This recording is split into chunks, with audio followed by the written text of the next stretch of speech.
Mr. Funny lived in a teapot. It had 2 bedrooms, a bathroom, a kitchen, and a living room, and it suited Mr. Funny very nicely. One day, Mr. Funny was having lunch. He wasn't very hungry, so he only had a daisy sandwich and a glass of toast. Delicious, he murmured to himself as he finished his funny lunch. After lunch, Mr. Funny decided to go for a drive in his car. Mr. Funny's car was a shoe. Have you ever seen a car that looks like a shoe? It looks very funny. As he drove along, everybody who saw him laughed to see such a funny sight. He passed a worm at the side of the road. The worm thought Mr. Funny in his funny car was the funniest thing he'd ever seen. He nearly laughed himself in two. He passed a pig in a field. The pig thought Mr. Funny in his funny car was the funniest thing she'd ever seen. She nearly laughed her tail off. Even the flowers he passed thought that Mr. Funny was the funniest thing that they'd ever seen. They nearly laughed themselves out of the ground. Eventually, Mr. Funny came to some crossroads. He didn't know which way to go, so he looked at the signpost. One of the signs said, "To the zoo." "Oh, that'd be fun," thought Mr. Funny to himself. So he drove his shoe towards the zoo. When he arrived at the gate of the zoo, he stopped. It was closed. "I'm sorry," said the zookeeper.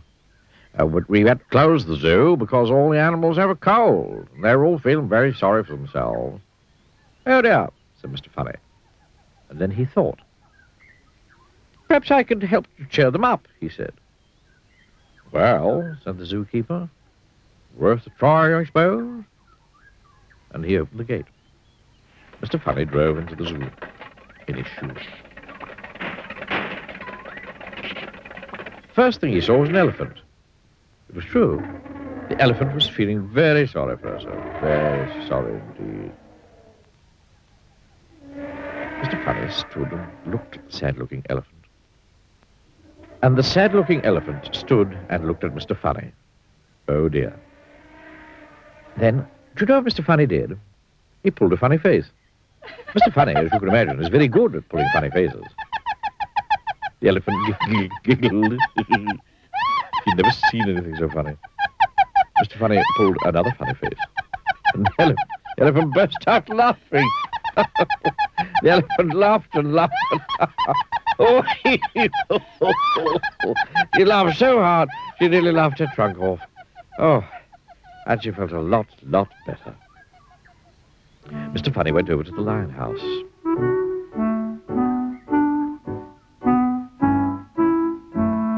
There was a lion, feeling extraordinarily sorry for himself.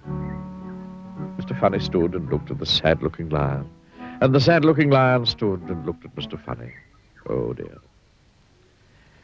And then Mr. Funny pulled the funniest-looking face that's probably ever been pulled anywhere, ever.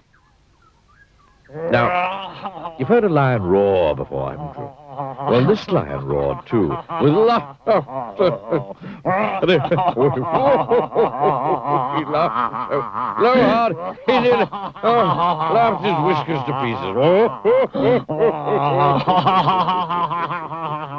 And then Mr. Funny went round to see all the other animals in the zoo.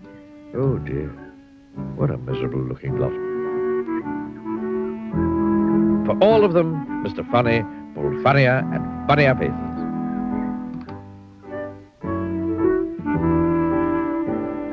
The big brown pig giggled, then burst out laughing, and the giraffe laughed so hard she nearly laughed her neck into a knot. And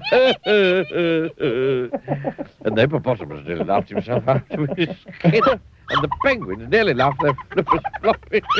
The leopard. You should have seen him.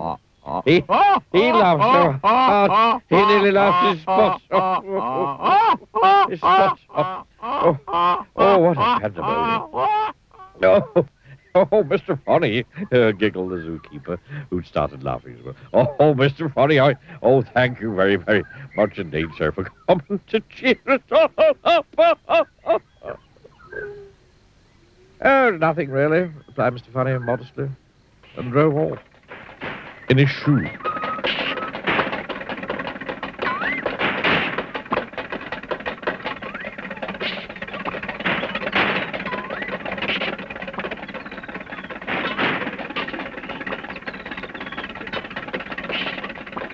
Later, when Mr. Funny arrived home, he chuckled to himself. Well, he said, well, that's the end of another funny day. And he parked his shoe and went inside his teapot. And because he was feeling thirsty, he made himself a nice hot cup of cake.